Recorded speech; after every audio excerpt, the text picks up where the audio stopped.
Their strength in unity, and after 20 years of valiant effort by the late Manolo Ruiz, the Joint Pensioners Convention of Gibraltar aims to continue his work in highlighting the difficulties faced by senior members of the community.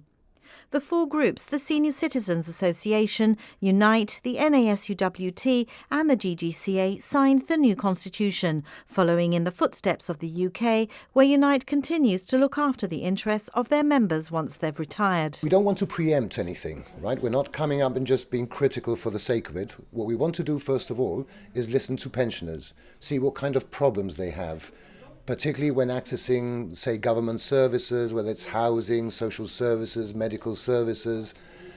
And then we want to speak to the relevant authorities and see if we can do anything about it to make life a bit better. Really, we want to have unstructured interviews, which are basically conversations and allowing the person to say what they feel without trying to bias them in any way. And we're going to have questionnaires, which will then be able to allow us to question a larger group of people, which will give us some reliability in the answers that we get. The Joint Pensioners Convention is modelled on the UK's National Pensioners Convention, and although Gibraltar has its own unique challenges, there are some common themes. We tend to think that suicide and it's something which affects young people. But depression is something which affects the elderly quite a lot in Gibraltar and in UK society. It's something that we want to do. We want to liaise with people who are active in the mental welfare society, for example, and we want to extend some kind of collaboration in that area. I find it very difficult to accept that there are people out there who haven't got the support network of their children, their family, and those people are completely isolated. And for me, from a personal perspective, I think that something has to be done. This thing that you phone for a doctor and you phone 10 times to hospital and then you try to get an appointment and all, it's a big difficulty which a 60, 70, 80, 90-year-old cannot get through to their GP, to their consultant, to an appointment for an X-ray or whatever.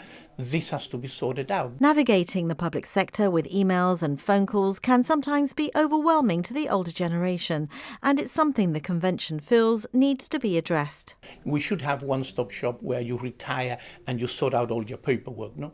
But apart from that, the specific issue is that, for example, recently I met a pensioner who wanted an appointment to see a GP.